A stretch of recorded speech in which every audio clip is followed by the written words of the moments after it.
Hello guys, నమస్తే. ఇండియాలో best cricketer ఎవరంటే చాలా మంది కోహ్లీ అని చెప్తారు. ఇండియాలో బెస్ట్ రిచెస్ట్ క్రికెటర్ ఎవరంటే మళ్ళీ కోహ్లీ అని చెప్తారు. కానీ కోహ్లీ కాదు, ఇండియాలో బెస్ట్ రిచెస్ట్ పర్సన్ క్రికెటర్ ఎవరంటే సచిన్ టెండూల్కర్. ఇండియాలో సచిన్ టెండూల్కర్కి ఉన్న ఆస్తులు ఎంతంటే 1250 కోట్లు. సచిన్ తర్వాత సెకండ్ స్థానంలో మహేంద్ర సింగ్ ధోని ఉండడం జరిగింది.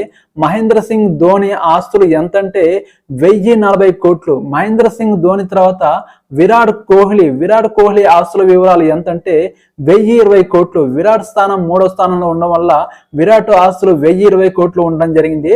విరాట్ కోహ్లీ తర్వాత సౌరవ్ గంగూలీ 650 కోట్లు ఉండడం జరిగింది. 650 కోట్లు 4వ స్థానంలో సౌరవ్ గంగూలీ ఉండడం జరిగింది. తర్వాత మిగతా క్రికెటర్స్ ఉండడం జరిగింది. ముందుగా సచిన్ మంచి అంటే 1200 కోట్లు సంపాదించడం జరిగింది. మీరు ఇలాంటి విషయాలు తెలుసుకోవాలంటే నా ఛానల్ని సబ్స్క్రైబ్